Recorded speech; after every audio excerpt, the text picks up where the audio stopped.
Thanks, Hal. It's a good introduction and a real good summary of kind of what we're doing and why we're here tonight. As Hal said, this is really kind of the cornerstone document of a whole emergency management program because it's kind of everything that we do in emergency management is based on what are the things that can go wrong and hurt us, and then what are we going to do about them. So it's actually a really good time for to be going through this with a new director coming on board because it's kind of a great introduction to the program, if you will. Here's kind of our agenda for this evening. We're going to go through and do some introductions here. We're going to give an overview of the hazard mitigation planning process, what that is and why we're doing it and kind of what that looks like. The bulk of the meeting, we're going to be talking about what are the hazards that potentially face Jefferson County and the risk associated with those. And then we're going to talk about the hazard mitigation strategy, which is the what we're going to do about it part. It's the plan for how we're going to reduce those risks and reduce those losses. And then we'll talk about what the project schedule is, what our next steps are in the process, and kind of how you can stay involved throughout this process.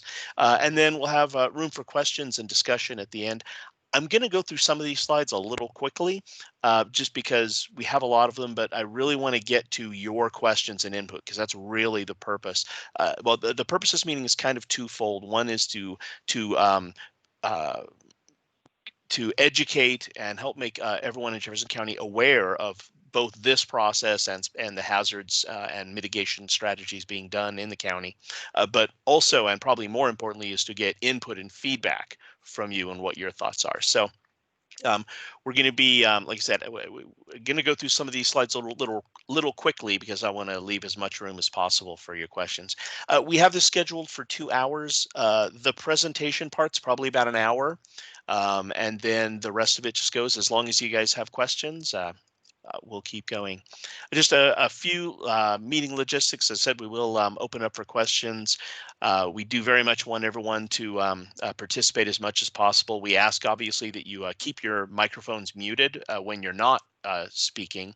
I do have the mute everybody function on my end. I try not to use that because it sometimes makes it difficult for people to unmute themselves. So just please, if you can keep your mic muted, but do feel free to chime in when you say something. We prefer you keep your questions until we get through the presentation part, and then we'll have questions at the end. You can also, as we go, feel free if you have questions to put them in the chat. On the chat log on the right. And just a reminder so everyone is aware this meeting is being recorded.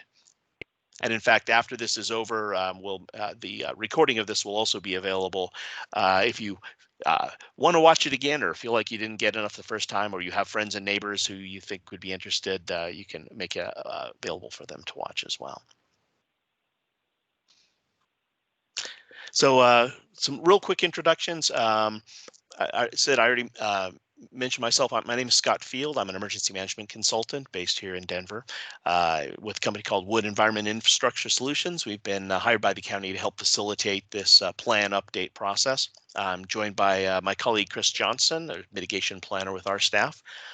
And then we also have with us tonight, you already heard from Hal Grebe, who's the emergency management director for the county, as well as Erica Roberts, who's the emergency management coordinator there with the Office of Emergency Management within the Sheriff's Department, who's really the project lead for it on the county side. Not going to go through and have everybody introduce themselves in the interest of time, because we have a pretty good turnout on this meeting. I'm really happy to see so many people. What I would ask you to do is go ahead and put in the chat. Just put in your name and where you live, or if there's a specific organization that you're representing, a community group or anything, or just like I say, what community you live in, just so we can kind of get a sense of who's here.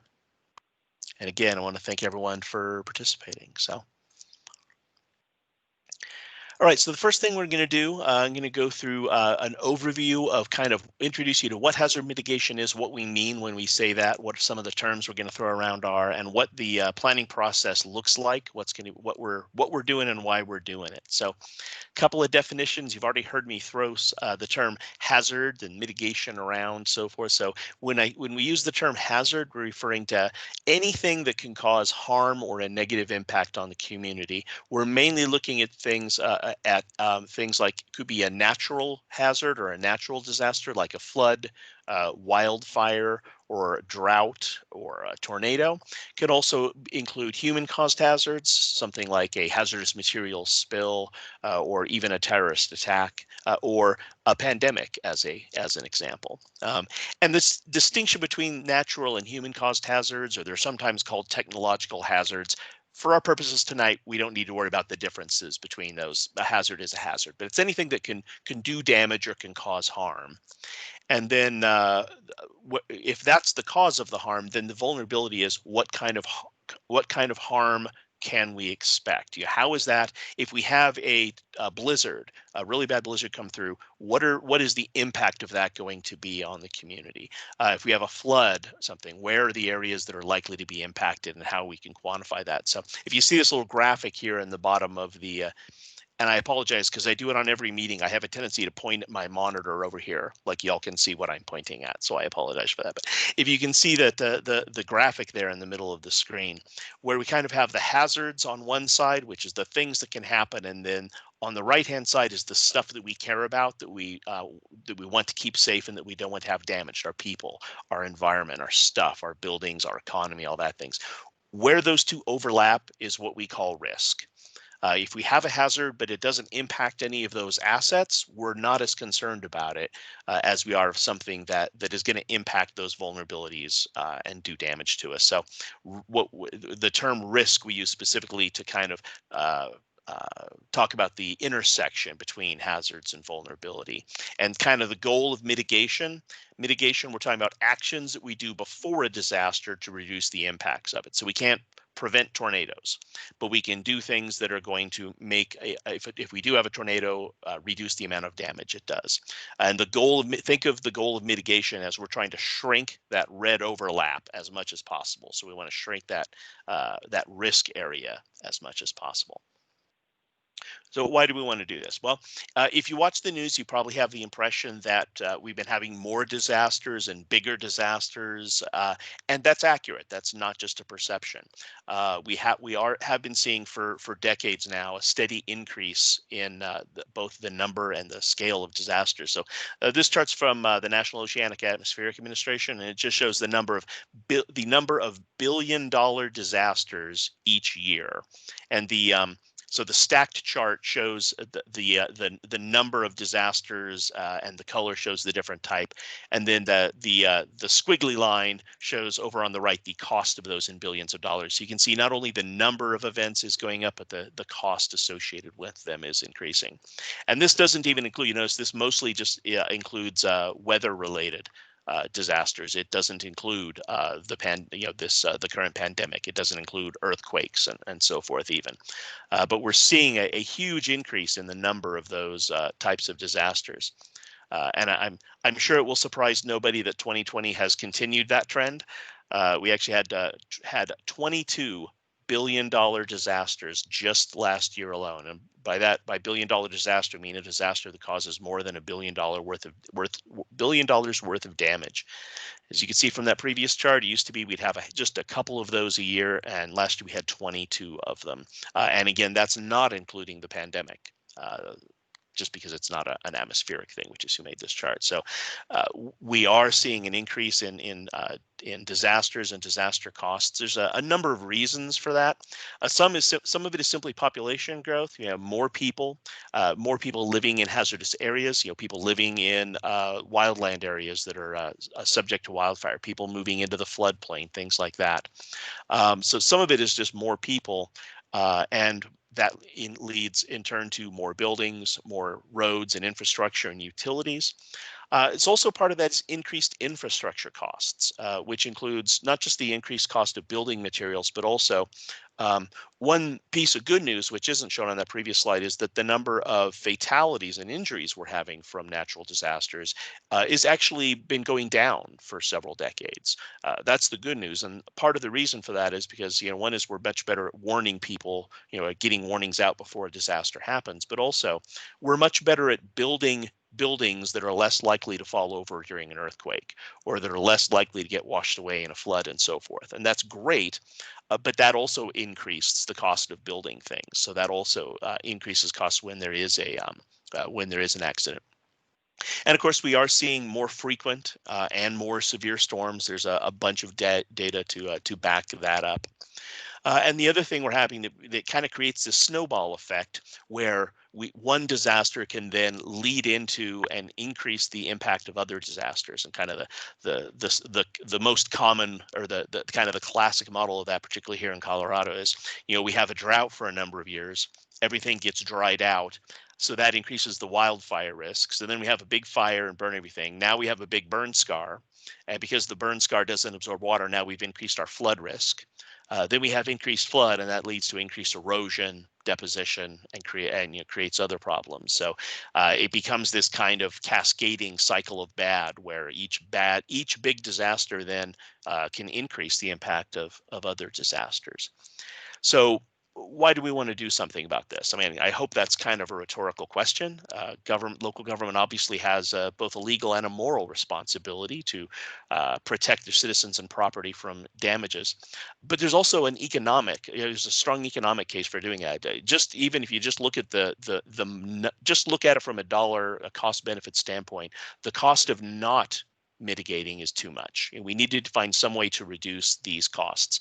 A lot of these disasters are somewhat predictable and repetitive. I can't tell you that we're going to have a flood specifically here next year or specifically there the year after, but we have a pretty good sense of, next time if we get X amount of rain, it's probably going to flood in these areas, and we have a general sense of how often that's going to happen in general areas that are likely to be impacted. So for many of these hazards, we do have at least some sense of what's going to happen. And there are things we can do to reduce those costs. And we'll talk about these specifically, but there are things that have been shown to work across the nation.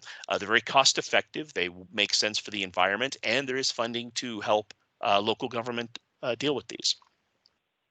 The bottom line for this is we kind of want to break this cycle. You often get you kind of get the sense sometimes of it's like the old Monty Python routine of, the guy who builds the castle in the swamp and then it falls over. So he builds another castle on top of that, and then it falls over and sinks into the swamp. So he builds another castle on top of that. And, we want to break that cycle. We want to avoid just feeling like, something happens, we rebuild, same thing happens, we rebuild.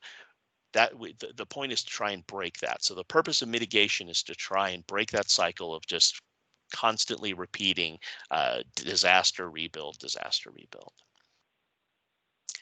I mentioned that these projects are very cost effective. And this is from some recent study that was done from the National Institute of Building Sciences that just shows the average return for every dollar spent on mitigation. It shows what how much you save in response costs. As you can see, it kind of varies based on the different type of project, but overall, what it shows is that for every, in general terms, for every dollar we spend on hazard mitigation, we save $6 in response costs. So, if I told you that you could spend $1 today to save $6 on your heating bill, the next year, you would probably take me up on that offer, right? And the numbers vary here because the different types of different types of hazards or different types of mitigation actions are more expensive or more effective than others. You'll notice for wildfire, the costs or the benefits are a little bit lower, and that's mostly because for things with wildfire mitigation like fuels thinning and going out and clearing brush, and that you have to redo that every few years, as opposed to like you put in a culvert and it's good for 30 years. But even that, we're looking at at 3 to 1 or 4 to 1 return on your investment. So again, it makes good economic sense to do it. The specific law that kind of governs all this was passed in 2000. It's called the Disaster Mitigation Act. And it basically, the main thing it establishes is that I mentioned before that there are grant funds available to help with mitigation. The catch is, in order to be eligible for those funds, you have to have a FEMA approved hazard mitigation plan in place. So that's the other reason why we're doing this, is to make sure that the county is eligible for these grant funds. And the purpose of the plan is to, again, it guides mitigation activities, kind of coordinates the whole process. So it's so that we're incorporating mitigation into other planning mechanisms. It's not a standalone thing, but that it's prioritized, that we're spending our time and effort mitigating against the hazards that are most likely to do the most damage, helps guide future development and reduce losses, and it makes the community more disaster resilient. And as I alluded to earlier, the plan has to be updated every 5 years. As you can see on the right, there is the current version of the plan. I started to say the previous version, but it's still in effect, which was actually written by our company, Wood Environment Infrastructure, used to be called Amick Foster Wheeler. So if that's a name that's more familiar to you, I think this is the third or fourth. We've been really fortunate and feel really flattered that Jeffco has asked us back several times now to, we did the 2016 plan and the 2011 plan before that. And I think the 2008 version before that. So I think this is the fourth iteration of this mitigation plan that we've helped update. So there's already a really solid plan in place. So none of this is really new. So much as it is, we're just updating it with new information and what's changed over the last 4 years. So there's basically a 4-phase process that we follow, and I'm not going to go into excruciating detail and sit here and read all my slides to you, but basically the 4 phases is to get together. First one is organizing resources. Think of that as the getting the band back together stage. As I said, we had the county just did this 5 years ago. A lot of those people still work at Jefferson County and the municipalities. So we're getting those people, or the whoever has their job now, getting back together and bringing that planning team back together to re-energize or re-engage with the process. Phase 2 is a risk assessment, where we look at what are the hazards that we face and how we're vulnerable to them, as well as what capabilities already exist in the communities to mitigate and reduce hazards. And then phase 3 is develop that mitigation strategy. If the risk assessment is the what can happen, phase 3 is the and what are we going to do about it part of the plan, which is setting goals and objectives on the large scale, but also identifying specific projects and specific actions and activities that the county and the cities want to work on. And then the last phase is adopting and implementing these plans. Once this plan is approved by FEMA, it'll be adopted by the county and the participating jurisdictions. Actually, that's backwards. I said that backwards. After all the county and participating jurisdictions will adopt it, and then FEMA will give it its final approval. But then we also have a process in place over the next 5 years to keep this plan current and moving and implemented. As I said before, we want this to be implemented in other activities. And the goal here is to make this a continuing process, rather than just something that we updated this plan and then it sits on the shelf for 5 years until the next update. That's what we want to avoid. So plan for how we're going to implement this plan to include continued public involvement over the next 5 years. I mentioned participating jurisdictions, and I mentioned municipalities a little bit earlier. This is a multi-jurisdictional plan, which means that while it covers all of Jefferson County, it's not just Jefferson County government that's involved in this process. We're also involved a number of the municipalities and special districts in Jefferson County. And listed them all here. As you can see, it's most of the municipalities. There are a few that aren't listed here. For example, the city of Westminster has their own standalone hazard mitigation plan. They've been, they're involved in the process and as a stakeholder and so forth. And we have, their mitigation plan to provide information and review into this, but they don't need to be to go through this process with us because they already have their own plan. You can see a number of the fire districts are participating in this plan, as well as Jeffco Conservation District, the Lookout Mountain Water District, and Denver Water, which has been really good about participating in different in mitigation plans throughout their coverage area. The main term, when I say participating jurisdictions, it has a couple of meanings. One is that it means that they're participating in the planning process, but it also means for FEMA purposes, there's a very specific set of requirements that if a jurisdiction participates and meets all these requirements, then they're eligible for FEMA funding. So it's not just, again, it's not just a Jefferson County plan. It is a multi-jurisdictional plan reaching, approving all of these districts or these different jurisdictions. And I would say if your town or district isn't listed on this slide, please don't think that means that they're not doing anything. I don't want to give that impression at all. Just that they're not involved in this process this year. A large part of the process, of this planning process, also involves community outreach, which is obviously the purpose of this meeting. There's a couple of different things going on in addition to this public meeting. We have an online public survey that's available. And there's the link for it, and we'll put that link in the chat here so that you can actually click on it. We've already had over 400 responses, which is fantastic. It's a really good response. So this question is going to basically asking you for your input on, what are the hazards that you think are important, or what are you most concerned about in terms of natural disasters and things that can affect you? How many disasters have you been impacted by a disaster over the last years? And what do you think your local government should be doing about it? So if you haven't already taken that survey, please feel free to click on that. You can pull it up and fill it out now while we're going along if you want, or do it later. But we appreciate your input on that. We are planning to have a second public meeting, probably in the spring. We're shooting for probably, I'm thinking probably April-ish. But the focus of that meeting is going to be on reviewing the draft plan. So we basically have two opportunities for engagement, or two engagement periods with the public. One is now at the beginning of the plan, where we're getting your input before we write the thing. And then at the end of the process, once we've got a plan, we want to hold it up and say, okay, what do you think? So our second public meeting is going to be similar to this, except it's going to go over, kind of introduce you to the plan and tell you, okay, now that we've done the update process, here's what we've come up. What do you think? What's missing? What have we got wrong, and so forth. And then concurrent with that will be a review of the draft plan itself. So we'll have that draft plan available online, and a mechanism to collect your comments for that.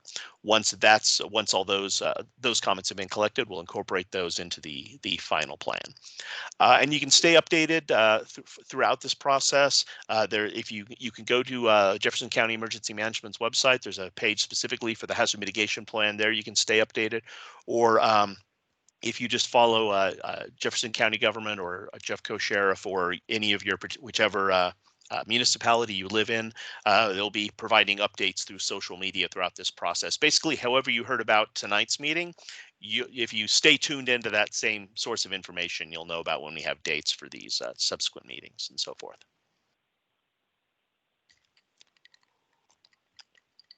All right, now I'm going to get into the hazard and risk assessment part.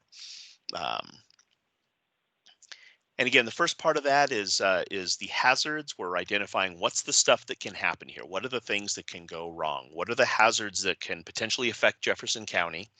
And then, we're not content to just kind of list them. We want to also quantify them and kind of understand more detail about them. So we're going to look at what past events have happened. What's happened here before. Where can it happen? Where are there specific areas in the county, like in flooding, where there's specific areas that are more susceptible? Or is it something like a winter storm where really the entire county is impacted?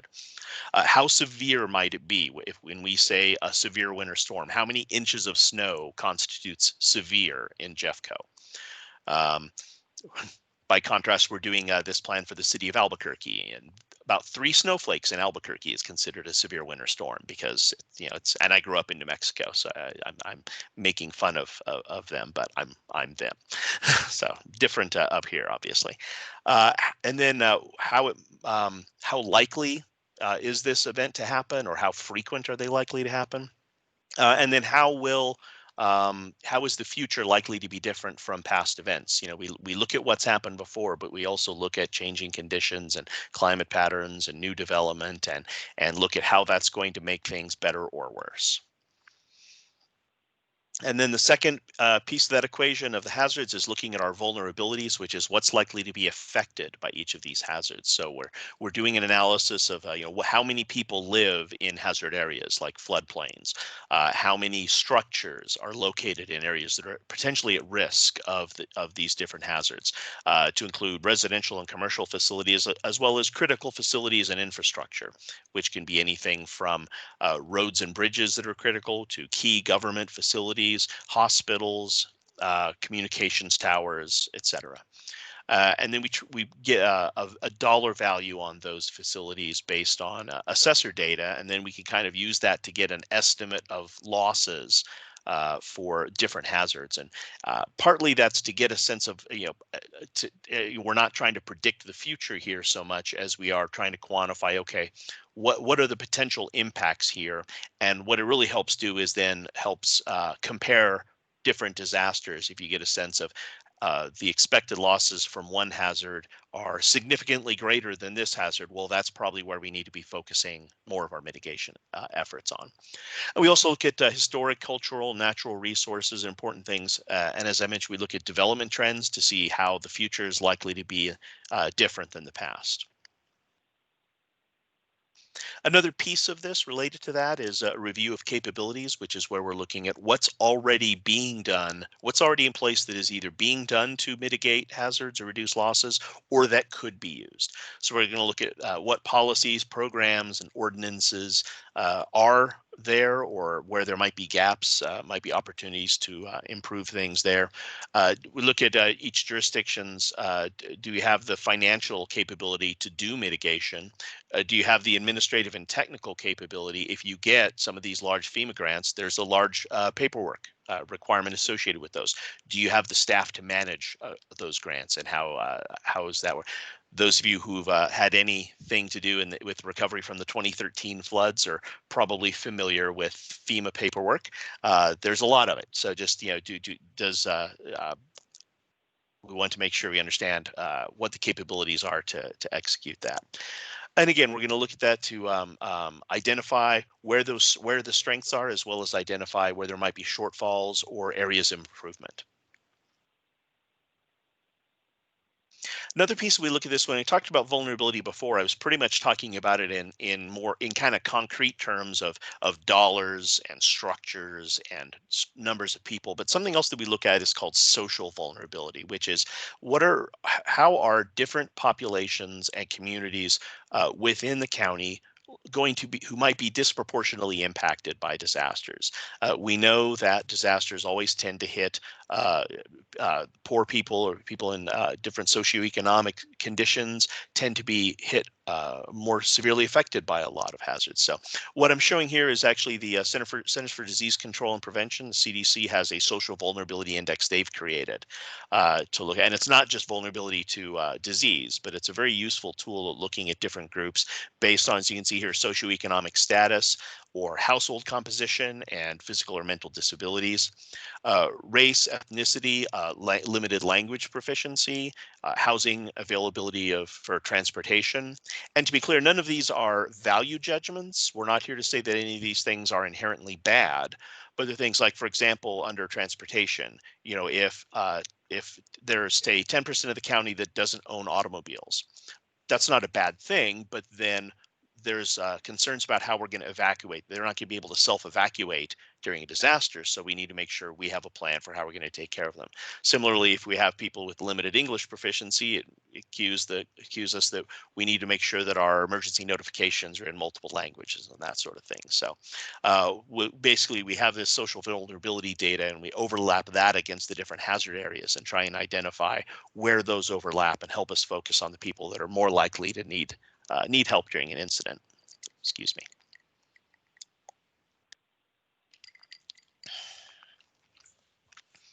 As I mentioned before, one of the places we always start is kind of what's happened here before. And specifically here, we're looking at presidential or federal disaster declarations in the counties. You can see Jeffco right here in the middle is also in the middle. The darker counties are the ones that have had the most disaster declarations. I think Larimer has had 22 or something. I've had 13 declarations in Jefferson County, and that does include, for those of you who are familiar with federal declarations, it does include both disaster and emergency declarations, as well as fire management declarations. But you can see what they're from. We've got 4 for wildfires, 4 for flooding, 2 for biological. Those were both last year for the COVID pandemic, because there was an emergency declaration and also a disaster declaration, and I won't kill your brain cells explaining the difference between those two. I've had 2 for snow or severe winter storms, and everyone always wants to know, how on the earth did Colorado get a coastal storm disaster declaration? That was actually from Hurricane Katrina, because we helped resettle and took in refugees and evacuees from Hurricane Katrina. So we were included in that disaster declaration for funding purposes. So that's how you have a hurricane declaration in Jefferson County. Okay, so I mentioned hazards, and I've talked about a few of them. So this is the list of the hazards we're looking at in the hazard mitigation plan, and with the exception of the last 2, they were all covered in the 2016 plan. And I'm going to go through each of these in detail, so I'm not going to read them to you now. The only 2 that are new is the last 2 on the list, which is a cyber attack and a pandemic, and we're including those. The previous plan only focused on natural hazards, and that was very much the norm. And the Disaster Management Act that I mentioned before only requires that these plans address natural hazards. But we're seeing more and more jurisdictions are starting to include these more technological or human-caused hazards, so they kind of have everything in one place. So, and by the way, there's a whole argument over whether pandemic it counts as a natural hazard or a human-caused hazard. Again, it doesn't. It's not a distinction that makes any difference to most folks. But anyway, those are the 2 new hazards that are being added to the plan this year.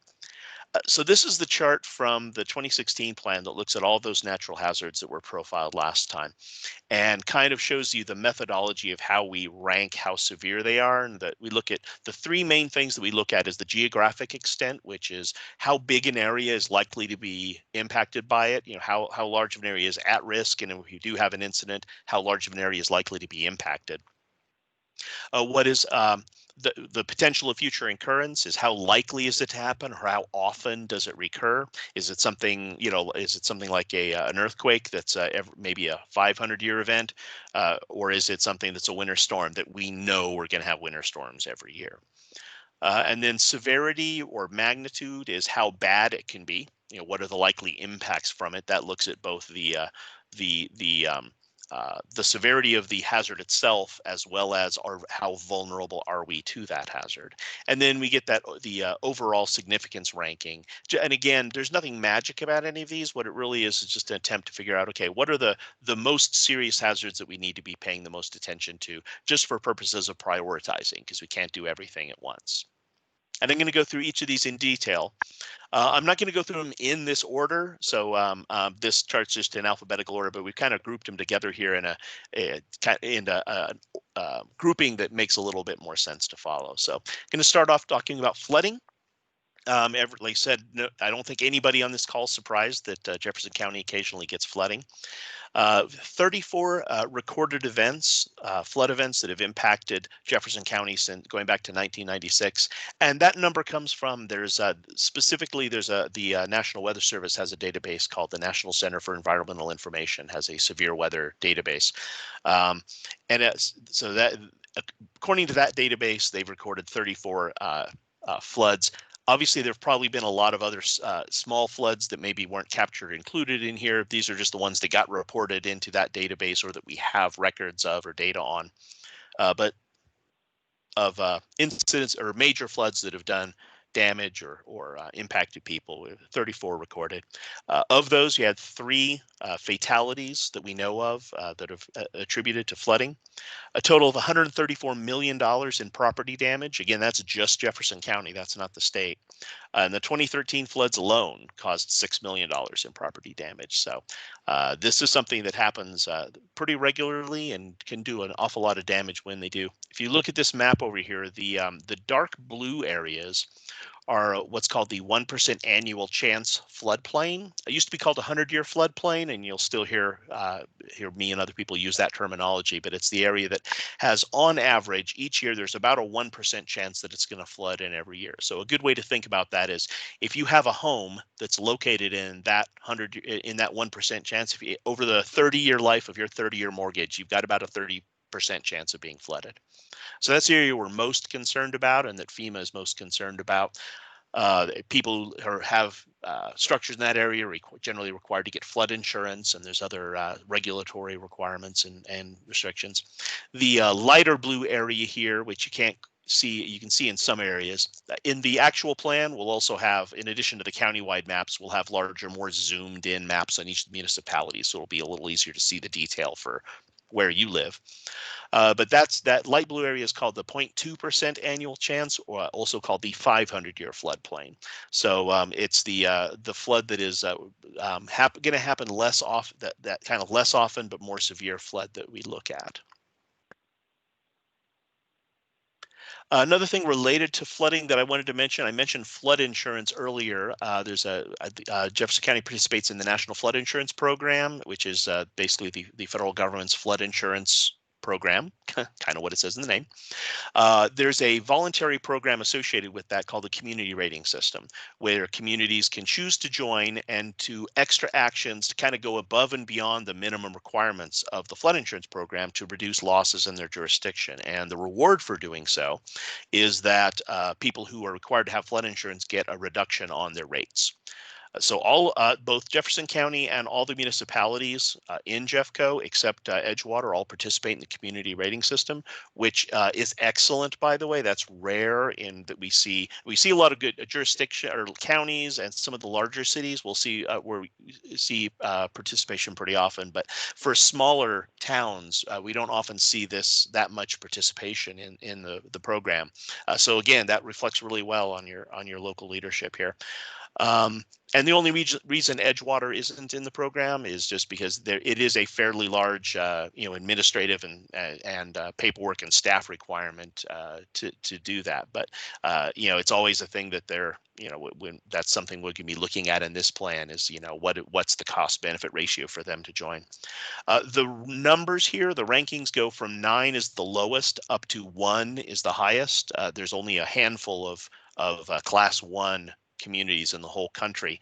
5 is a really, really good rating. There are not a lot of counties in Colorado that are higher than class 5. And you can see even so. The other thing that I like to show with this slide is you can see how the improvement over time. When Jeffco first joined the CRS program back in 2010, they were just like class 9, which is the lowest level of the program. 5 years ago, they were up to class 6. Now they're up to class 5. So it's showing that constant improvement. And the bottom line for that in this last column shows if you have flood insurance, your rates in the unincorporated area of Jefferson County are 25% lower than what they would be if Jeffco wasn't participating in this program. And you see for the other, it varies for the different jurisdictions. Basically, the lower this number, the better their class rating is, the more discount they get. So it's a wonderful program. It is a lot of, like I said, it's a pretty large administrative and kind of bookkeeping requirement particularly for small cities and towns. But the benefits to flood insurance holders are really significant. So it's great to see this high level participation. Related to flooding is dam failure or dam incident, which is just what it sounds like, flooding that's as a result of something going on in a dam. And we say failure / incident because be aware, you can have flooding that's related to a dam even if the dam is fine. There may be an incident where due to high rainfall or high runoff in the spring or whatever, a dam is having to dump more water than they normally would, or there's a large amount of water coming over their spillway. Well, that dam is fine. The dam may be structurally fine and it's operating as designed, but there's still a lot of water going downstream, and we want to know where that water is going to go. So the purple areas on this map show where areas that could potentially get wet, potentially be inundated if there was an incident at one of these dams. And this is the state of Colorado has done some really great mapping on this in recent years. So we have pretty good data on this. list over here the number of dams both in the county as well as the dams that are upstream of the county that are located in a different county but have the ability to impact Jefferson County. And they're broken down here. We call them by high hazard, significant hazard, and low hazard. I want to stress those are measurements of how much damage could potentially be done if the dam were to have a problem. It's not a measurement of how likely there is to be a problem. So when I say there are 30 high hazard dams in Jefferson County, that doesn't mean there are 30 dams that are likely to fail. It means there are 30 dams that if they were to fail, there are people who live downstream of there that are going to be in trouble. So we pay attention to those dams. We make sure that they have good emergency action plans and procedures in place. But it's a measurement of potential consequence, not likelihood. And there have been only 8 dam incidents in Jefferson County that we could find record of going back to 2013. So they're fairly rare, but not unheard of. And most of these were relatively minor, either from high reservoir levels and, like I said, just overtopping of the dam or high discharge. We have seen some from seepage, where you're actually seeing water seeping under or around or through the dam, or erosion around the edges of the dam. A fairly, like I said, not a common hazard or something that happens common in this part of the country, but as you can see, there's some pretty significant areas potentially at risk. And again, this is all worst case mapping, but looking at the worst case is kind of our job here. So okay, moving away from water and getting up into the air and looking at more atmospheric hazards. A lot of Colorado averages 41 tornadoes per year. Most of those are in the eastern plains, but we do still get some here in Jeffco. There have been 13 recorded tornado touchdowns in Jeffco going back to the 1950s, and you can look and see on this map where those dots are. The fact that these are almost all in the metro area, that there's a lot of them here and none like in the southern part of the county or up in the rural area, is partly because tornadoes are more likely to form in flatter areas, and the further away you get from the mountains, they're more probable. But it's also partly because there are fewer people to report them, particularly back in the 50s and 60s. If there were tornadoes that touched down in rural areas, they were less likely to get recorded and reported. So take that with a grain of salt. But the number and the color of the different of each of these dots shows the severity of the tornado. We used to measure these on something called the Fujita scale. You've probably heard of an F1 or F2 tornado. In 2008, they revised that scale, and now it's called the Enhanced Fujita scale. So these doesn't mean the exact. There's not a one-to-one correlation between these two, but still. Bigger numbers are worse. As you can see, the vast majority of the tornadoes in Jeffco are F0, F1, maybe an F2. They're pretty small. The largest tornado in Jefferson County was an F2 tornado that touched down in 1981 and caused $2.5 million worth of damage from that one tornado. So when they do happen, they can be pretty severe. Related tornado is Windstorm. Again, if you live in Jeffco, this slide is not a surprise to you that Jeffco can get high winds sometimes. The Weather Service divides the country up into wind zones. You can see on that map there in the bottom left, based on how frequent and how severe winds you're likely to get. And Jefferson County and much of kind of the Front Range is in what's called Zone 2, which means you have the potential for winds up to 160 miles per hour. What severe weather database that I mentioned records 195 days with high wind or thunderstorm winds in Jefferson County. So you can see these are far more common than tornadoes. But honestly, if your house gets hit with 130 mile an hour wind, whether it's a tornado or a straight line wind, it's still 130 mile an hour wind. It's still going to do damage. We've seen 13 deaths, 18 injuries, and over $25 million in damages associated with these high wind events. So it's something that does a lot of damage. And additionally, as I mentioned here, downing trees, block roads, power outages, they can cause other problems and other indirect problems related to these. So it's something that's frequent enough that happens pretty much every year. We can guarantee we're going to have at least 1 or 2 high wind days. Also keeping with the atmospheric hazards or with thunderstorms is hail.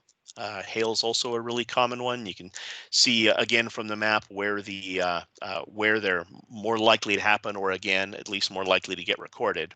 Nowadays we're doing much better about, the Weather Service has, their, with the new radars that they have, they can are much better to record events that happen. They're not totally reliant on ground spotters.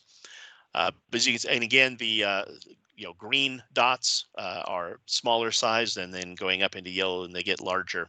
You can see here what kind of is the diameter of the storm. So when people say, walnut-sized hail or mothball-sized hail or so forth, you can kind of get a sense of what that size is and how much damage they're likely to do.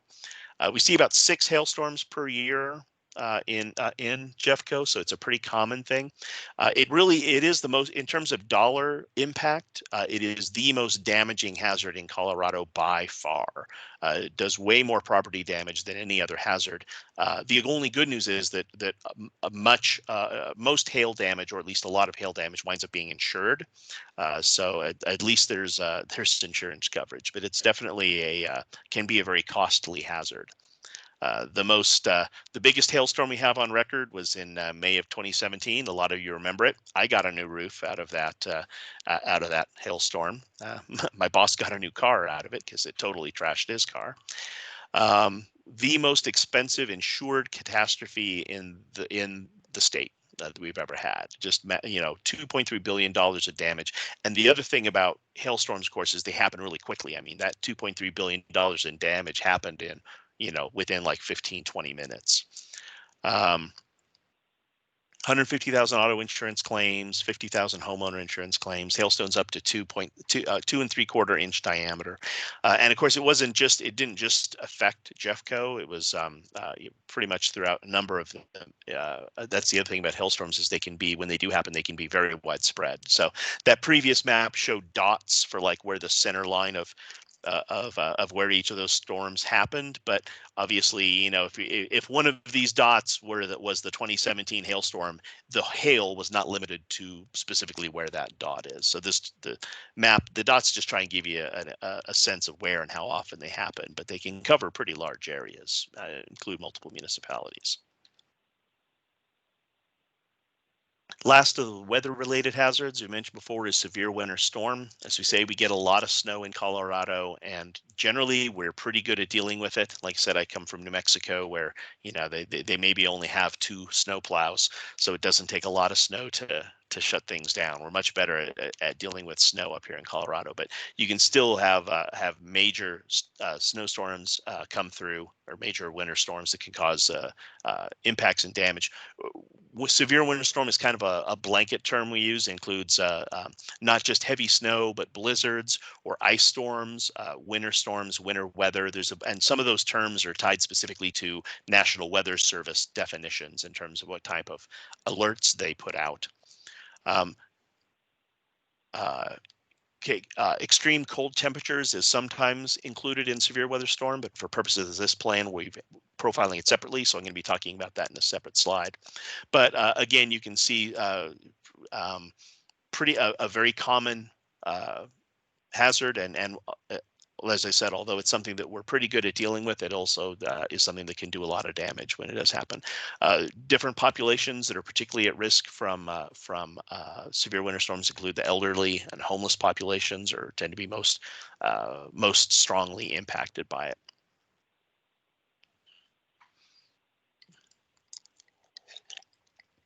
So related to snow is avalanche, and this obviously is a hazard that's more common up in the mountains than down in the metro area, typically up above 8,000 feet. You can see in this map is from the state hazard mitigation plan. And you can see there's only a relatively small portion of Jeffco that is considered to be at risk of avalanche. So it is something that can happen, and when it does happen, it can potentially block roads, affect infrastructure. They can be pretty severe when they happen. We found records of obviously there were more than 4 avalanches, but from between 1960 and 2008, we found records of 4 avalanches that specifically caused damage or injuries. And of those 4 events together totaled $8,000 in property damage. So it's not a major hazard. It's something we want to keep an eye on. Reference the CAIC here is the Colorado Avalanche Information Center, which is a state office that specifically that focuses on avalanche. So it is something we keep on. It was a relatively low significant hazard compared to some of the other hazards we're talking about. I mentioned extreme temperatures, again, sometimes lumped together with winter storm, but in this case, we're looking at extreme cold and extreme heat separately. But usually extreme cold either accompanies a winter storm or happens or follows in the wake of one. And the definition of what constitutes extreme cold is really kind of objective. It's sometimes defined as just as freezing temperatures. It's also sometimes defined as 20 below whatever the norm is for where you are for that time of year. So it can be kind of a subjective definition. Looking at the data from the National Weather Service, Jeffco has an average of anywhere from 150 to 220 days a year with where the temperature drops below freezing. And the range in that data is because there's multiple different weather stations in a county this size, so it depends on which station you're looking at, but obviously a lot of those. And on the right-hand chart, of course, we know that it's not just the temperature that matters. This is the wind chill chart from the National Weather Service that I'm sure everyone's pretty familiar with. Just shows that a 30-degree day with high wind can feel colder and have more severe impacts than a 20-degree day with no wind at all. So it's not just the temperature itself that matters, but also what else is going on.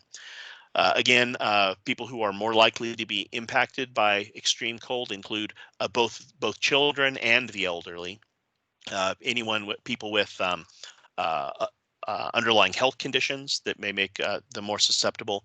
Low-income households can be more impacted because they may tend to live in homes that may be less well constructed, or they may have difficulty paying heating bills for extended periods of time.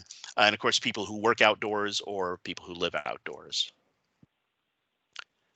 Flip side of extreme cold is extreme heat, which again, depending on how you define it, can be sometimes looked at as just as number of days over 90 degrees.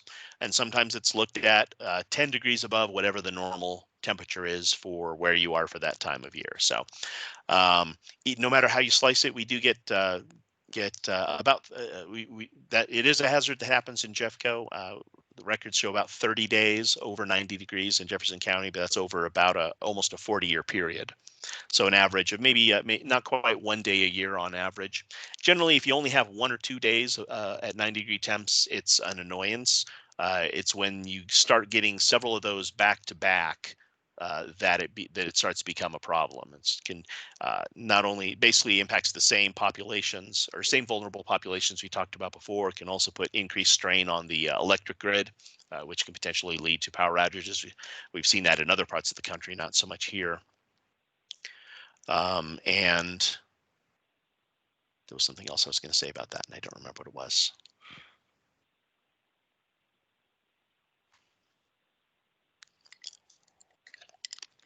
Excuse me, it's the end of the day and my voice is starting to go.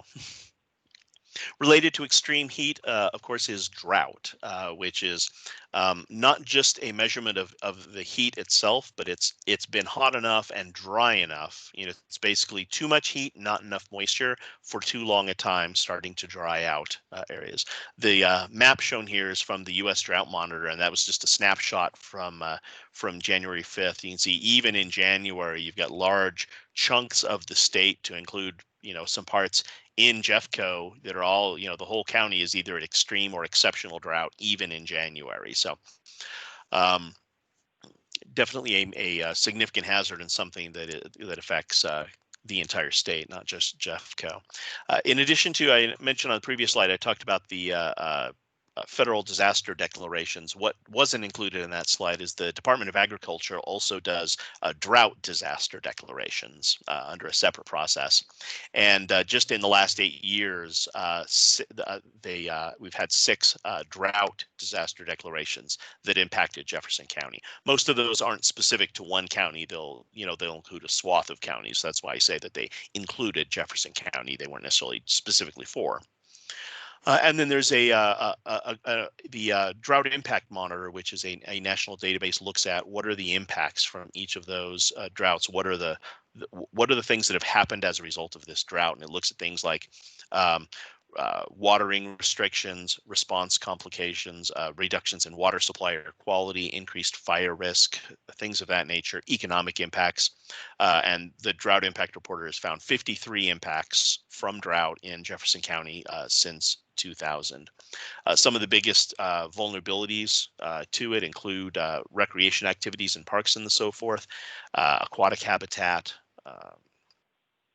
Something that is significant that Jefferson County is working on is the Growing Water Smart Community, which is basically a way to a long-term strategy to reduce the county's vulnerability or susceptibility to drought. That's been an ongoing project for a while that has, again, we can't, maybe we can't stop drought or make it less likely to happen. What we can do is reduce the impacts, both in terms of what can we do to maybe reduce our water use, as well as to potentially increase our water supply. There's kind of two different sides of that. Okay, moving away from weather hazards now and looking and moving to more ground-related or geologic hazards. We do have earthquakes in Colorado. A lot of people don't think that. It's something that is less common in Colorado. Certainly, we're not California, but we do have 100 identified faults in Colorado that are potentially active, and we do have statewide. We've had 400 tremors in recorded history, which in this case goes back to the 1860s. Now, most of those are relatively small, but a magnitude 2.5 quake is something that you can feel. The largest known event in Colorado history was in 1882, and it was a 6.6 quake up or somewhere around up near Rocky Mountain National Park.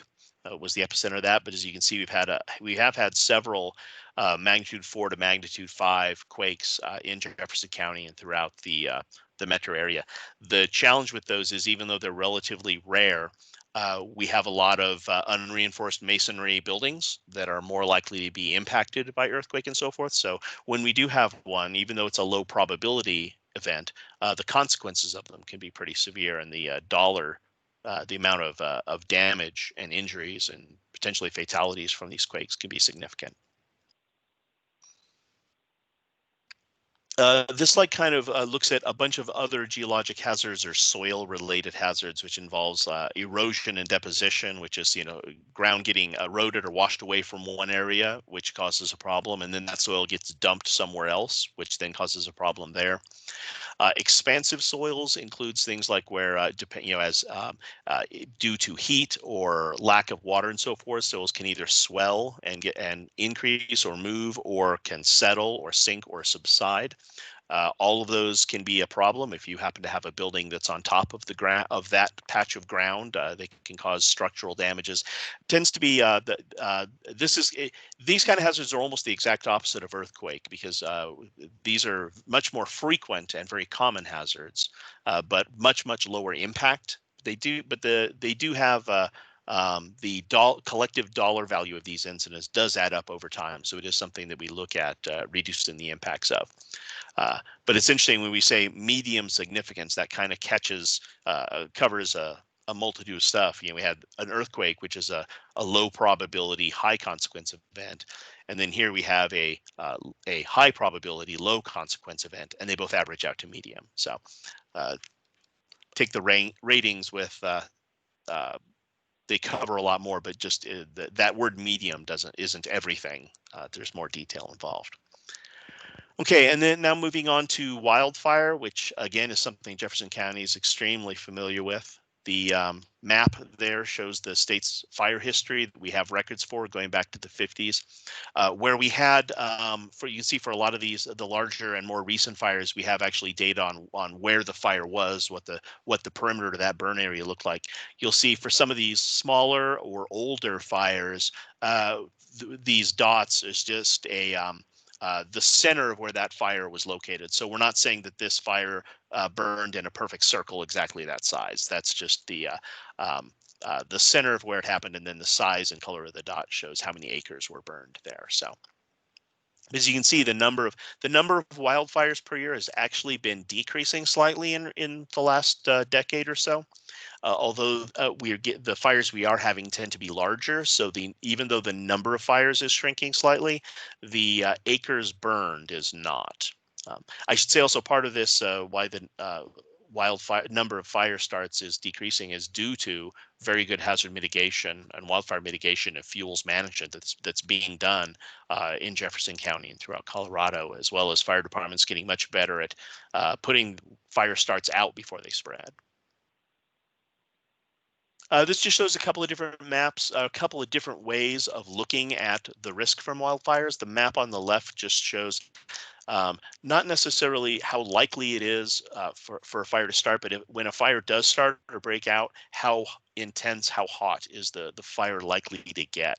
And just the more red areas show the areas that are where are the most at risk of high intensity fires, to include crown fires. So again, helps kind of focus where we want to focus our mitigation efforts. And then the right-hand side looks at areas of what are called the wildland urban interface risk, or the WUI, maybe a term that you've heard. And this is where we have buildings and forest in the same area, either intermixed or adjacent to one another. Again, if we have a wildfire in it's just out in the mountains, and it doesn't destroy any buildings and it doesn't put any lives at risk, we care about that, obviously, and we're worried about that. But what we're more worried about is where you have wildfires that have the potential to destroy people's homes, businesses, infrastructure, and put lives at risk. So this map just shows areas that are most at risk of intense wildfires and also have development and people that are at risk. So it just kind of groups those two together.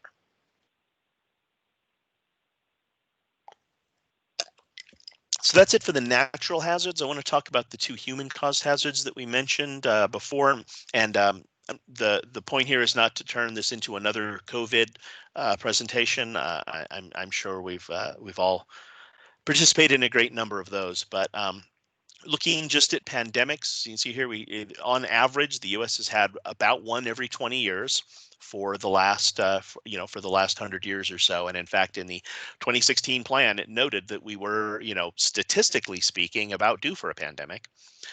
The numbers here show, of course, just the deaths, both worldwide and specific to Jefferson County as of last week.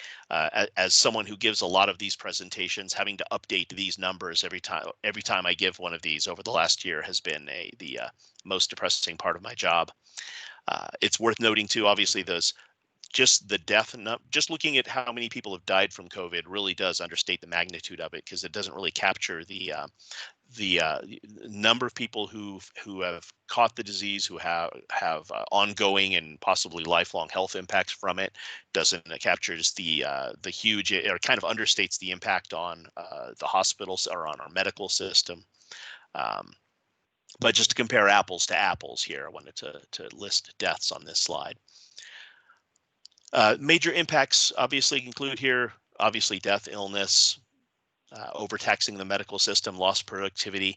The business closures and supply chain disruption is one thing that I think we nationally, as an emergency management profession, we did a good job of looking at what the potential deaths and illnesses from a pandemic would be. I'm not sure we really had calculated what the likely impacts on, like, I don't think anyone thought we would run out of toilet paper in a pandemic before last year. So we're all learning. And then, of course, on the right-hand side, I'm sure you're all familiar with the dial from the Colorado Department of Health and Environment that measures the different response level and the level of restrictions that are in place based on the number of cases and so forth in a given county. And Jeffco is currently at orange right now. The other human cost hazard is a cyber attack, which again is a broad term that includes anything from the DDoS, or denial of service attack, which is just where someone's trying to overload your system or overload your network and try and take your network down. Those attacks are really common, particularly against government servers. Get hit with those all the time, but are usually really good at dealing with them. If you've ever had to get a new credit card in recent years because your card information got hacked somewhere, you understand what a data breach is. Malware, and specifically ransomware, is the one we're most worried about for state and local governments. Ransomware is where someone inserts some code into your system and basically takes over your system and encrypts all your data, and then you have to pay them a ransom, usually in Bitcoin or some cybercurrency, to get your data back. And I've listed several recent prominent ones here, but it's definitely something that has, in the last few years, become a huge thing, and local governments in particular are a really popular target for ransomware attacks. So we're seeing a lot more of those. And the interesting thing is that even jurisdictions or organizations that pay the ransom, roughly a third of those people who pay the ransom don't get their data back anyway, because once they've got your Bitcoin, why do they care, right? So more and more we're seeing people not, basically refusing to pay the ransom and try and doing their own recovery, even though the cost of doing that is often more than the ransom. But again, definitely something of increasing, we're seeing a lot more of, and something that's of concern to the county. All right, and I'm going to go through, again, I know that was pretty quick, and we'll get to your questions here in a little bit. I've just got a few slides left to talk about the mitigation strategy. Again, now that I've had several slides of gloom and doom, here's the things we're going to focus on, and here's how we're going to be reducing those things. So there's three different levels that when we look at the mitigation strategy, we start off with the goals, which are kind of the high level vision statements of here are the things we want to focus on. Objectives are kind of a step below that and focus on more implementation steps of how are we going to achieve those goals. And then mitigation actions, or sometimes called activities, are specific projects or things that are specific projects we're going to do to reduce that hazard. So for example, a goal might be to reduce damage from flooding. An objective might be specifically we want to start a program or continue a program to buy out structures that are in the floodplain that are at risk of flooding. We want to buy those out and convert them to green space. That might be an objective. And then an action would be specifically, we're going to get grant funds to buy out that property over there and relocate it or turn it into a different use that is going to be less impacted. So these are the three goals from the that were listed in the 2016 plan. We're reviewing these now and reviewing them to see if for any potential changes that we might want to make for 2021. One obvious note is, as I said, the previous plan was only focused on natural hazards.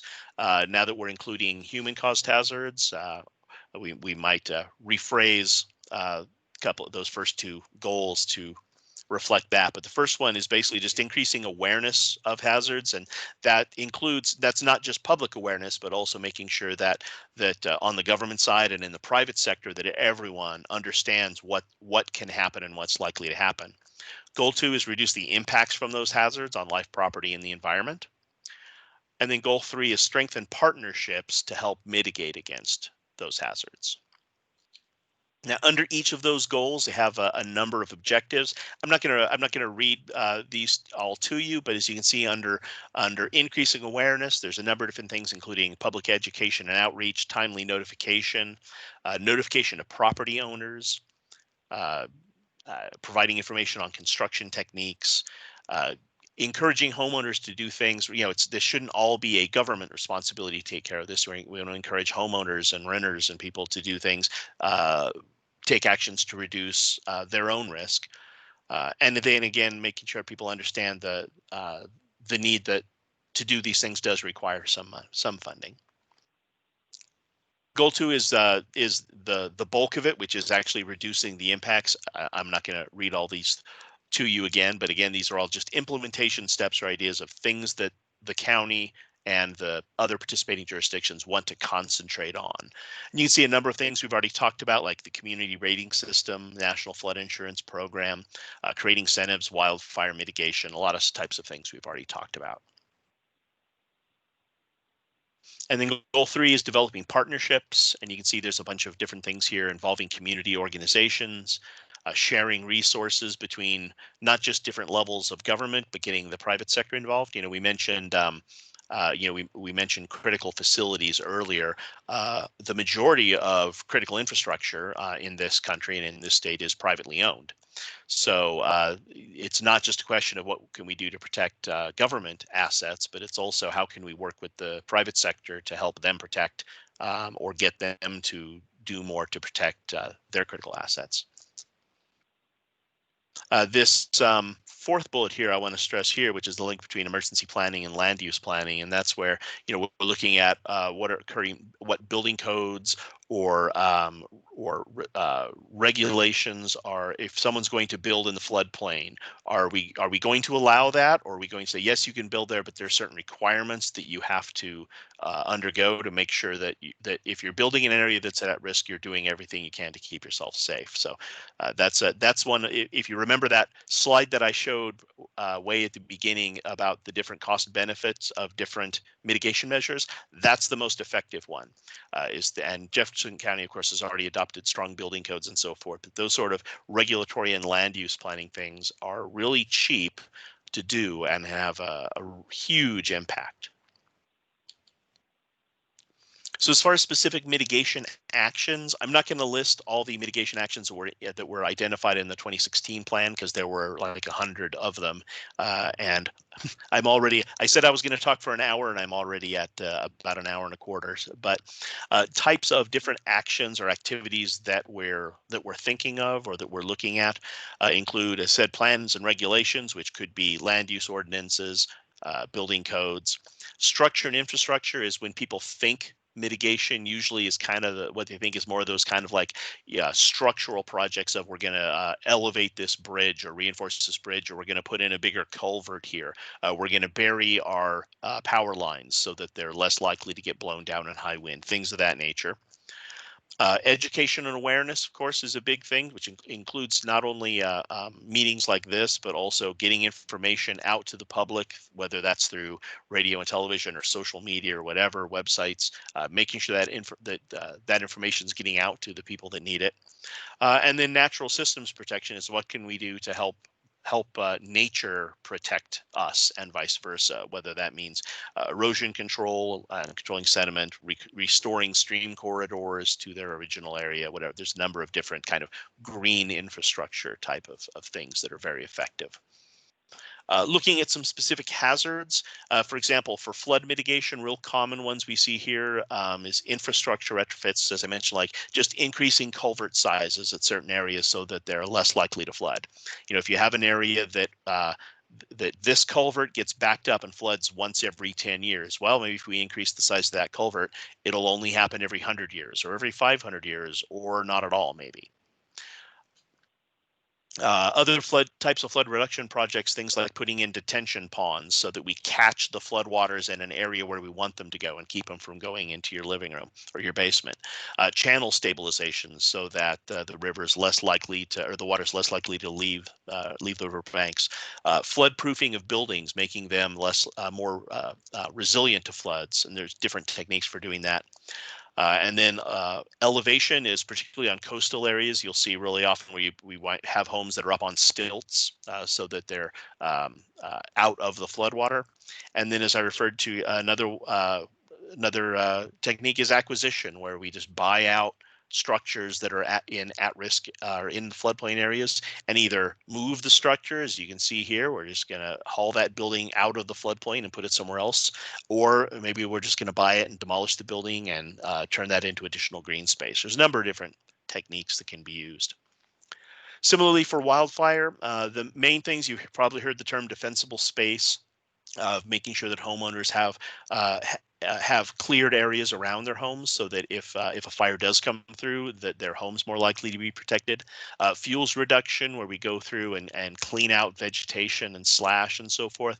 Again, highly effective. The only problem with it is it's not a one and done. Those are some things that that's something you're gonna have to go in and redo every several years.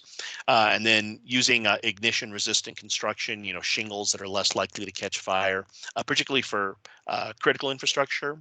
We want to do things we can to reinforce them, as well as encouraging builders and homeowners to use those materials and techniques wherever possible. Other types of projects, again, I mentioned property acquisition, not just for flooding, but if there's, properties or infrastructure at risk of landslide or anything else, if they're in areas that we know they're at risk, we want to look at, can we buy those areas out and clean them out or move them? Landslide channels or stabilizing slopes so they're less likely to have landslides or rock falls. Protecting utilities or reinforcing utilities to make them more resilient. Safe rooms, not just for tornadoes, but for any severe weather event where people need to take shelter within their own homes or in an area where they can get into a room that is that's going to keep them safe. Installing generators for emergency backup power, particularly again in critical infrastructure. And there's a number of different climate resilience related stuff like groundwater recharge, and I use the term green infrastructure later, but there's a lot of things like that that again we're helping nature protect us and vice versa. And again, within those, that's just kind of a broad overview. There's a lot of categories and different types of examples. When the actual draft plan becomes available here in a couple months, you'll be able to see the types of specific projects and activities that the county and the participating jurisdictions are looking at doing and are going to be trying to implement and trying to find funding for. We invite your suggestions and ideas on what you think we should do. And again, you can do that either through the online survey that we had the link for up earlier, and the link's in the chat, or also again when the draft plan comes out in a couple months, you'll have again an opportunity to comment on that. We do all we can't do everything all at once, we know, so we try and prioritize these mitigation actions of which ones we're going to do first and how we're going to focus our limited resources. This slide just lists some of the different types of things we look at or things we take into account to prioritize hazards. We look at the different impacts of the project in terms of its social impacts, its technological impacts, the administrative capability to pull it off. Is there the political will or is the political climate to do that? Are there any legal complications or obstacles to doing it that we need to consider or be aware of? Does it make economic sense? What's the cost benefit involved of doing this? And what are the environmental impacts? On the kind of more large scale, we look at protecting life, safety, and vulnerable populations. I mentioned that social vulnerability. So that's anything that's going to reduce loss to those vulnerable populations is something we really want to focus on. And then again, we want to focus on those high risk hazards, the ones that are most likely to happen, that are most likely to do the most damage when they do happen. And wherever possible, if we can do an action that's going to address multiple hazards or address multiple objectives or multiple goals, if we can kill two birds with one stone, we want to do that wherever possible. Okay, so that was mitigation strategy in a nutshell. I've got just a couple slides left to talk about what the project schedule is, and then I'm going to shut up and let somebody else talk. So this is the schedule we're working on right now. As you can see, we kicked off the project in December, and now in January we're in the process of updating the hazard and vulnerability assessment and doing this first public meeting. We have our next planning team meeting is going to be in February, and then we're upgrading the hazard assessment, and then the final plan. We go through several drafts of the mitigation plan. The first one is for internal review by the planning team. Then we have, as I said, that public review draft, which we're hoping to have available in April. Concurrent with that, we'll have that second public meeting, which will introduce the plan and kind of go over and talk you through it, and then get your input and feedback on that. And then once we've made edits and incorporated your comments in that, the plan goes to the state, the Colorado Division of Homeland Security and Emergency Management, for their review and comment. Any changes we need to make from that, then we incorporate into a final draft that goes to FEMA for review. Once we've got the thumbs up from FEMA, then it goes to each local jurisdiction. We'll take it to their governing body, their town council or the county commissioner or the fire department board or whatever the governing body is for approval. And then once it's been formally adopted by all the jurisdictions, then you get final FEMA approval. And as I said, that's the end of the planning process as far as then your plan is good for another 5 years. But it's not the end of the hazard mitigation process, because we really want this plan to be something that's going to be implemented and used throughout the coming years. Okay, so I said now we're gonna open up for your questions here. You can ask questions either you can either raise your hand and we'll unmute you to ask a question, or if you want to unmute yourself and jump in, we ask, obviously if there's 5 people trying to talk at once, we'll obviously worry about that. We've got, like I said, pretty good attendance here, so we've got a lot of people here. If you can also type your question into the chat box. I see a lot of you already have. If we haven't answered your question by the end of this meeting, because I've been too busy talking, so I'm going to try and look. I can see my some of my colleagues have tried to answer some of your questions in the chat, but if we haven't got to them now, we'll try and get an answer to you after the meeting. Again, we encourage you to go take that online survey, and you can give us our feedback that way. You can do that in addition to commenting here. And then again, when we do have that public review draft out, we hope you'll come back for a round 2 and then give us our comments on that draft. So now I'm going to open it up for your questions and give my voice a rest. And what we want to hear is, what are the hazards that you're concerned about as someone who lives and works in Jefferson County? What hazards are you most concerned about? And what's your experience with hazards? And what do you think that we should be doing about them? Both kind of at the macro level, as well as if there are specific project areas of, it always floods. It floods at the intersection of First and Main every year. Maybe we should do something about that.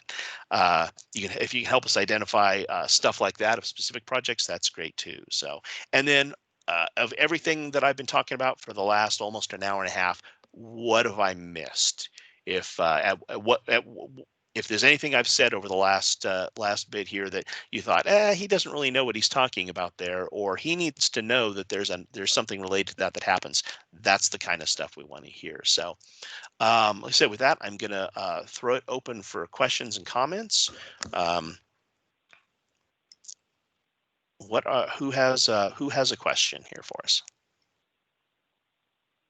If you want, there is a raise your hand icon at the top of the screen. So if you want to click on that, I saw someone just did. So then we'll go ahead and unmute you. And hold on, if I can figure out how to. It's not letting me unmute you. Hang on.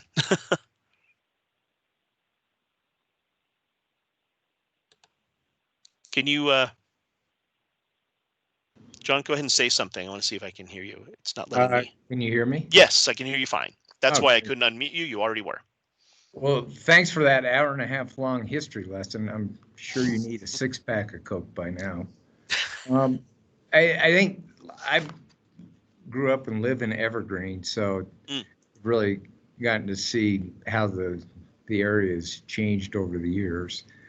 I think what's most concerning to me when it comes to the plan and the hazards is that as you go through, the different vulnerabilities that we have and impacts we have from really specifically high winds, drought, wildfire, high-risk populations. We have all of that in the mountain communities of Jefferson County. And really, I would beg to differ anecdotally with you on why we haven't had wildfires. I think honestly it's probably because we've been lucky.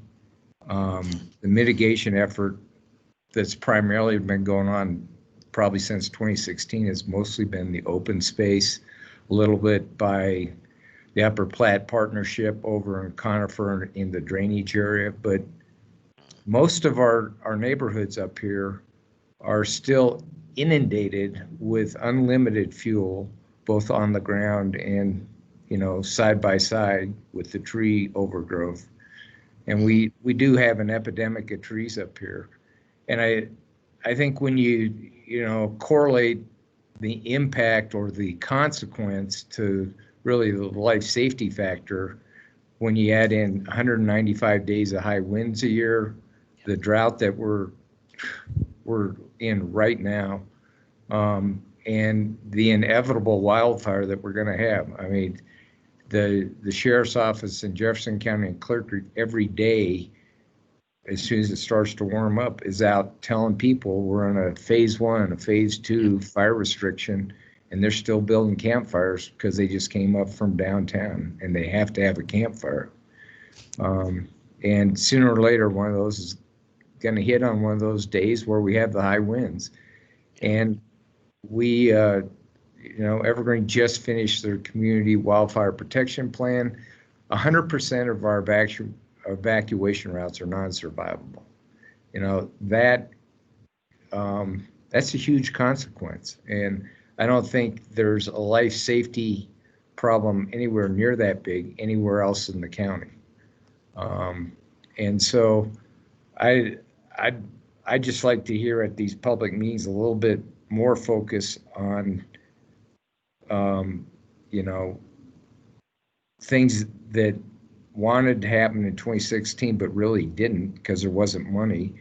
I think it all boils down to more community education and maybe staffing up for grant applications, because we just looked at the BRIC grant and didn't get traction on that. But my goodness, with our risk rating and the amount of money that's in that $500 million pool, we should be able to get some significant dollars to start mitigating at least evacuation routes so that people can get out of their neighborhoods. So those were my thoughts. Hey, John, it's Erica Roberts from Jefferson County Emergency Management. I was very glad to see your name on here, and so thank you for joining us.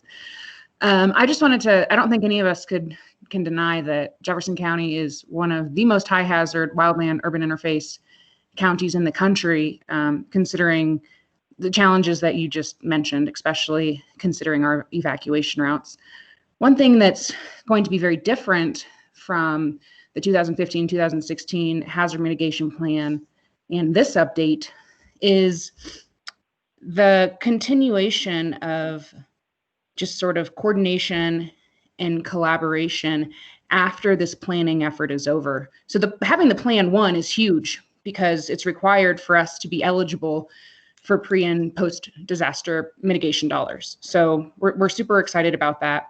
But what's next, right? After you adopt the plan and it goes on the website and a few people read the 400-page document or whatnot, and then what? But we want it to actually be sort of that cornerstone policy level document that the county leans on for any mitigation projects, especially and including BRIC, looking at how can we leverage multiple, county agencies and county partners to pursue, those millions and millions and millions of mitigation dollars that we need. And so we would like to carry on after the plan is adopted with a hazard mitigation. I don't know if we want to call it sort of an implementation committee, but how are we keeping ourselves accountable for all of the projects the mitigation projects that are known and that we have sort of in the books and in the queue, but maybe we don't have the funding for it. And just sort of pie in the sky hopes and dreams for, gosh, if we actually did get those mitigation dollars that we really need, this would be great to help create a more resilient Jeffco.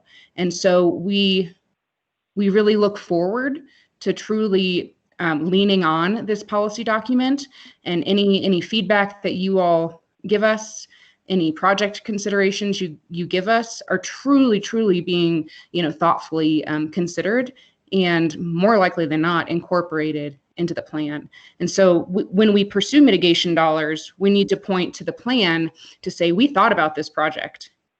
And so we can link it to our mitigation project request.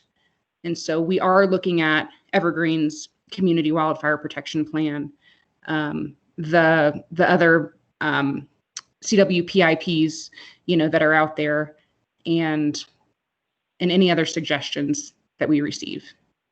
And so I know you're interested in being engaged throughout this, John, and so we'll definitely keep you apprised of how this evolves. But we think that this next 5 years is going to look very different than the previous 5 years. Well, first of all, Erica, I just want to thank you for keeping emergency management up and running all by yourself for the many months that you've done it. So kudos to you for that. And I'm glad to see that Hal's on board now. I mean, I think part of it is because I know how effective you are, but you have bandwidth, right? And I think it's very important within this plan to figure out how you develop the bandwidth for the grant writers or the administration of the grants, all those things that make those mitigation projects come to fruition and actionable. So Absolutely. And I just want to reiterate, John, that, the hazard mitigation plan isn't just coming out of the Jefferson County Sheriff's Office of Emergency Management. It is a county-wide. I mean, our program is the geographic county. We are working very closely with all of the county departments, looking at, especially planning and zoning. They're actually sort of a co-lead, within this effort. Open space is extremely involved. All of the county departments, county leadership, the county commissioners, there's buy-in all around. I know that Open Space and Jefferson Conservation District did pursue sort of BRIC, looking at sort of the capacity building component. How do we as a county have sort of a grant writer that can pull together all of the county department, hopes and dreams and needs, considering mitigation, and all of those conversations are being had and thought about. And I believe the BRIC grant that was pursued was really looking at that grant management and that grant, the need to have a grant writer to pursue all of the grant needs that we have. wonderful. To elaborate on that, so you both mentioned BRIC, but you need to put a quarter in the acronym jar because we didn't define our terms. So BRIC is one of the hazard mitigation grants that I mentioned. It's called Building Resilient Infrastructure in Communities. It's a new grant this year. It replaces a previous mitigation grant. John, I know you know this, so I'm not telling this to everybody else, but it's a new federal grant, and they've really increased funding for hazard mitigation. FEMA has been really successful in the last few years of convincing Congress that, everything I just said about how cost effective these are, Congress has been sold on that and has agreed to increase mitigation funding, as a way to reduce disaster costs. So the funding we're seeing for BRIC in its first year is like 10 times more than what we used to see in the old pre-disaster mitigation program. And it's mostly focused on infrastructure, but infrastructure is defined very, very broadly. But it is, again, focused on everything we just talked about. And as Erica said, if you have a project that's pre-identified in the plan, and it's specifically tied to one of your high hazard or medium hazard hazards, then that just makes that project much more easy or much more likely to get approved. And it's funny you mentioned evacuation routes, because we were just talking with, and I cannot for the life of me, it wasn't Evergreen, but it was one of the volunteer fire departments that, like, literally after we had a planning meeting Monday, and just yesterday he emailed me and said, hey, we only have one evacuation route in and out, and we need to do something about that. Is that something that could potentially be grant funded? And yes, that is. So that is that's sort of looking at other options. I mean, that is infrastructure. That's kind of what that grant is for. So things of that nature are very much on the table of what we're going to be looking at. So I'm glad you mentioned it. So I saw just from comments in the chat, we had a question about hail resistant construction, things like different shingle types that are more resistant to hail damage. And yeah, those are definitely things we're looking at. And whether there's a couple of different ways to go with that, which is one is making sure that homeowners and builders are aware of those things so that they're more likely, hopefully, to use them.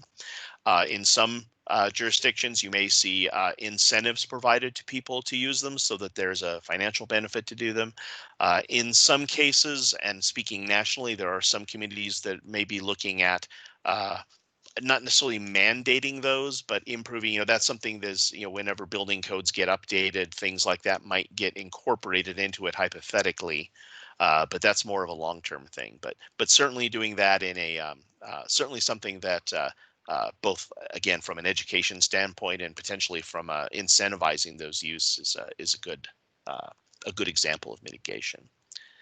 Let's see, we have somebody who has their hand up here. Katie, if I can. Looks like you're unmuted, Katie. Go ahead. And what's your question? Hey, Katie. I can barely hear you. Hello? Can you hear me? Yeah, you're really quiet. If Really there's any way to turn up your microphone.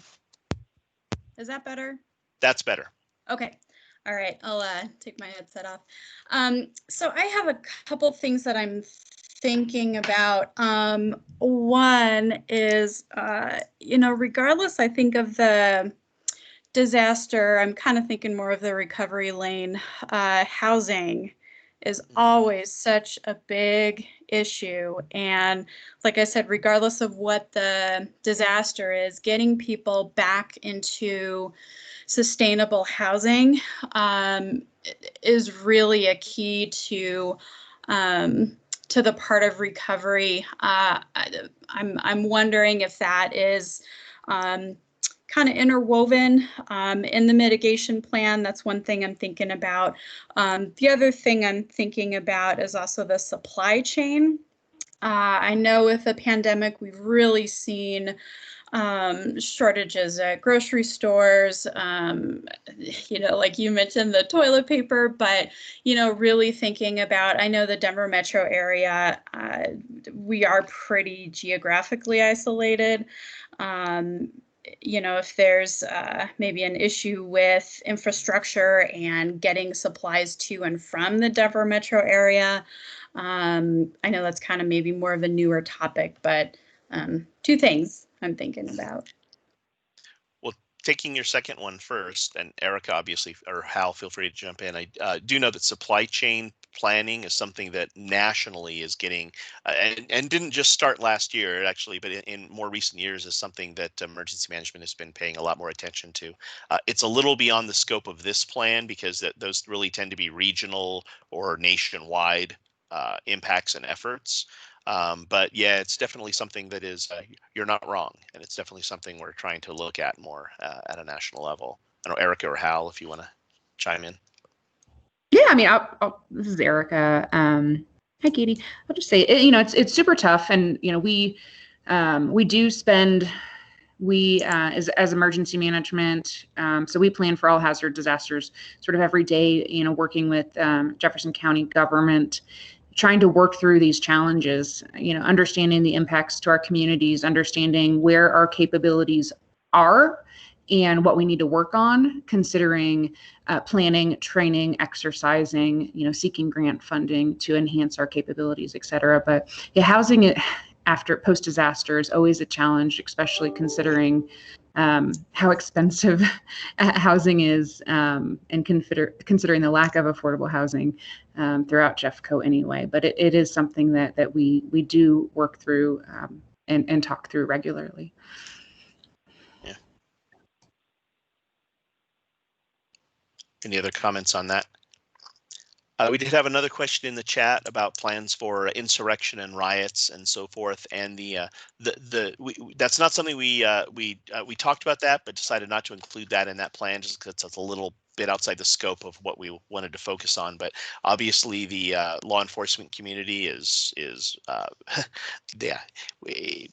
If you've been watching the news in the last week, it's definitely a question on a lot of people's mind. But there's definitely, I know, a lot of planning going on both locally and nationally for that. But it is a little out of the scope of what we're talking about in this plan. And then somebody else asked about what social media platforms or will be posting the updates. Katie, if you want to talk about your different social media platforms, and then whatever she says for the county.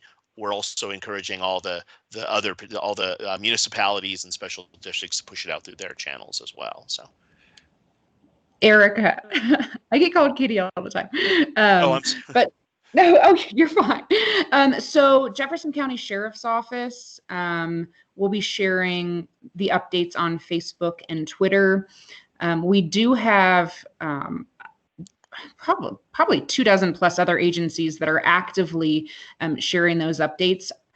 You could also keep an eye on the our hazard mitigation plan sort of project landing page. I put that link in the chat. Oops. And you can also, where'd it go? Sorry, I was going back to find that page. Oh, you're fine. Yeah. And so, yeah, go to the project landing page, and we'll ensure that you have all of the most up-to-date information there. Thanks. Other questions? These are great questions and great feedback. Again, thank you. There's nothing more depressing than talking for an hour or an hour and a half on this stuff and then just hearing crickets afterwards. So it's great to actually get comments and questions and feedback. What else do you want to know, or what else do you want us to know?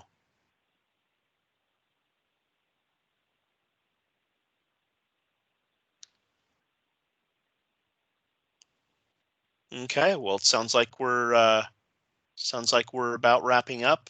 Again, thank you so much for your participation. Like I said, looks like we had I think I saw, it looks like we still have 18. I saw 24 people logged on at one time. That may have been not have been the high number. We'll see what the total roll call was afterwards, but that's great participation.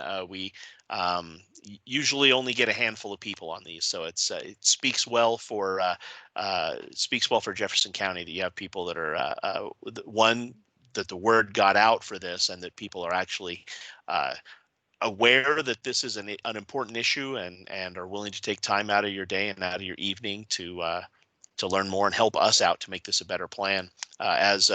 As Erica said, and as I said, one of the things we really want to focus on for the plan update this year is strengthening how this plan is going to be implemented going forward, as well as how it ties into other things. So it's not just the mitigation projects in this plan, but there's a lot of other mitigation activities or other programs going on throughout the county that are working to reduce hazard losses, and we want to make sure we're coordinating with them so that everyone's not just kind of in their own silo. So again, thank you all for your participation. If we don't have any other questions, Hal or Erica, do you have any final thoughts?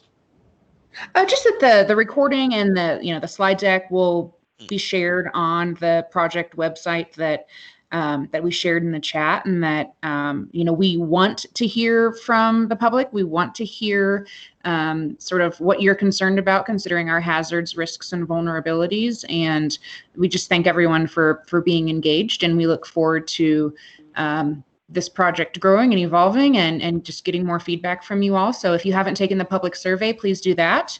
And again, we just look forward to all, we can't do it alone. To all together creating Jeffco, being more resilient and getting as much mitigation dollars as we can. And we just appreciate your participation. Okay. Yeah. Thank you all. Thank you all again for your time and your input. Thank you.